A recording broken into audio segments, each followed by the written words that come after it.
sebelumnya ingin penegasan Prof, karena sebelumnya juga PBB menyarankan ataupun mengusulkan Prof Yusril untuk sebagai cawapresnya Pak Prabowo. Nah, setelah adanya putusan MK ini juga timbul lagi isu soal Mas Gibran yang akan jadi cawapresnya. Nah, dari sini apakah Prof Yusril juga ingin tetap berada di koalisi atau memang dari awal tegas untuk mendukung Pak Prabowo dengan apapun keputusan yang akan terus dilanjutkan? Iya. Jadi saya katakan tadi dari awal kita sudah mengatakan kita akan berada dalam koalisi ini dan kita merupakan partnernya koalisi yang setia dan teguh dengan komitmen kita bersama.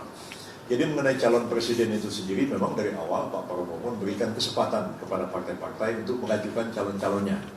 Dan seperti kita tahu yang secara terbuka ada di media, misalnya Golkar mengajukan Pak Erlangga Hartarto, kemudian PAN mengajukan Pak Erick Thohir dan juga mengajukan Pak Muhadjir Effendi.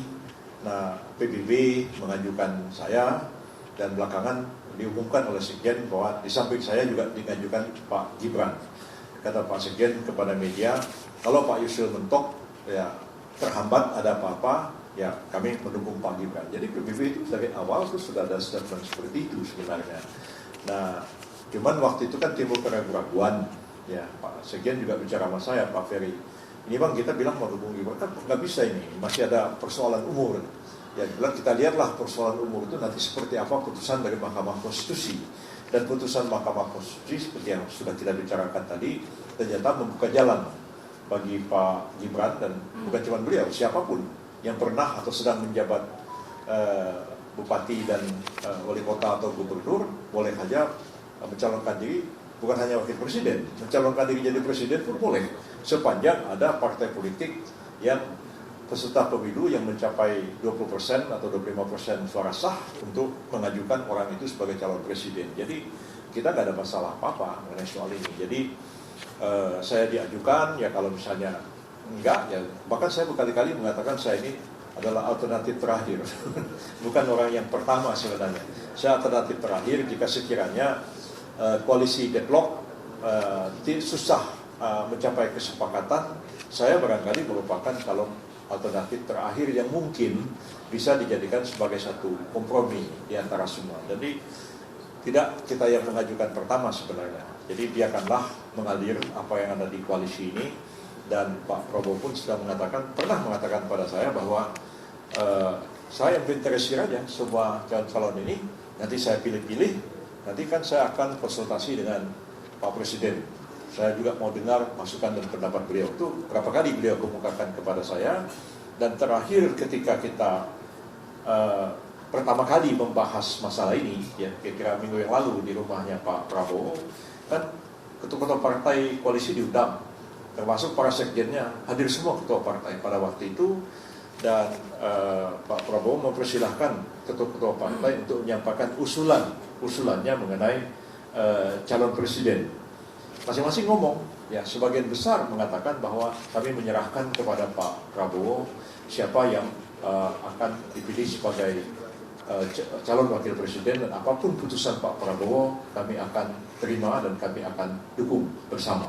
Kemudian saya diberi kesempatan mungkin 3 terakhir dari orang yang bicara, dan saya mengatakan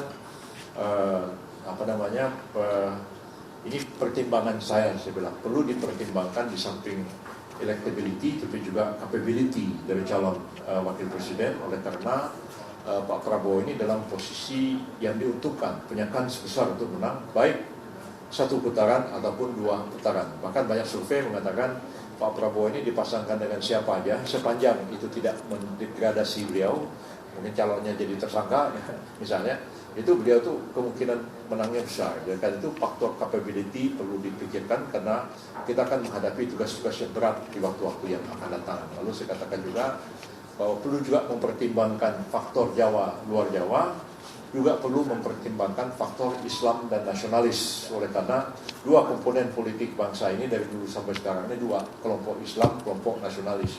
Islam nggak bisa kuasa sendiri tanpa nasionalis, nasionalis pun tidak bisa kuasa sendiri tanpa kelompok Islam. Dan Pak Prabowo ini selama ini dicitrakan sebagai tokoh nasionalis, bahwa perlu pertimbangkan tokoh dari kalangan Islam siapa aja begitu. Jadi setelah semua bicara, kemudian dikasih kertas begini dan disuruh tulis nama satu calon wakil presiden maksimum 3. Silahkan tulis.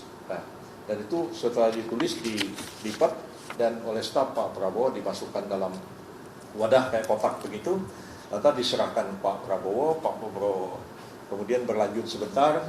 Nah, setelah itu Pak Prabowo duduk lagi dan dia mengatakan, oh ternyata sudah mengerucut pada 4 nama. Nah, 4 nama ini kata beliau, 1 nama dari tokoh luar Jawa, 1 nama tokoh dari Jawa Barat. Jawa Barat ini ya termasuk DKI Jakarta dan Banten. Ada 1 tokoh dari Jawa Tengah, itu Jawa Tengah itu maksudnya termasuk Jogja. Dan ada tokoh dari Jawa Timur. Nah, 4 ini saya inventarisir, nanti coba diamati perkembangan dalam beberapa hari ke depan.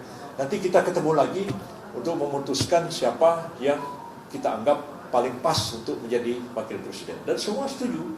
Dan itu kita salam-salaman, kita kemudian keluar.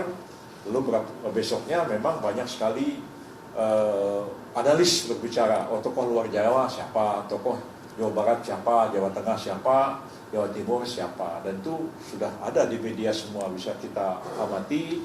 Dan barangkali disebut ya ada 4 nama itu. 4 nama itu bisa ya paling spekulasinya kalau Jawa Tengah ya pasti Pak Gibran gitu kan. Kalau Jawa Timur tinggal Ibu Hovifah karena Caimin sudah di wapresnya Pak Anies begitu. Jawa Barat ada yang bilang apa ini Pak Ridwan Kamil, apa Ibu Susi Pujastuti ya. Ibu Susinya bereaksi di Twitter, kok nama saya dikait-kaitkan di sini? Ya, ada yang bisa, saya juga baca reaksinya. Sedangkan luar Jawa disuruh itu mungkin Pak Yusril. Ada yang bilang, oh mungkin Pak Erik. Dia bilang, Pak Erik kan enggak, Pak Erik kan Jakarta, bukan Lampung. Gitu. Jadi ya itu spekulasi orang, kita biar aja. Jadi saya kira kalau bagi PBB soal Pak Gibran itu dari awal sudah dikatakan bahwa kami mengajukan Pak Yusril dan Pak Gibran. Itu dua nama sudah disebut. Jadi nggak perlu ada ragu soalnya kami nggak setuju dengan Pak Gibran ini jika dipilih Pak Prabowo. Itu enggak, apapun putusan beliau atau apa itu kita akan dukung. Bahkan sebelum ada putusan MK ini kita sudah mengajukan 2 alternatif, saya atau Pak Gibran. Nah bagi saya apapun putusan Pak Prabowo saya ikhlas saja dan terima aja ya, bahwa memang Pak Gibran beliau anggap lebih pantas menjadi wakil presiden, ya kita komit, kita dukung saja dalam koalisi. Saya kira nggak ada masalah. Jadi ini saya menegaskan komitmen sesuai dengan simpang siur dengan hal ini ya. Baik. Oke, baik, terima kasih.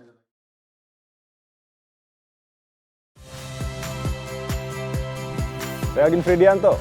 Saksikan terus program-program Kompas TV melalui siaran digital, pay TV, dan media streaming lain. Kompas TV, independen, terpercaya.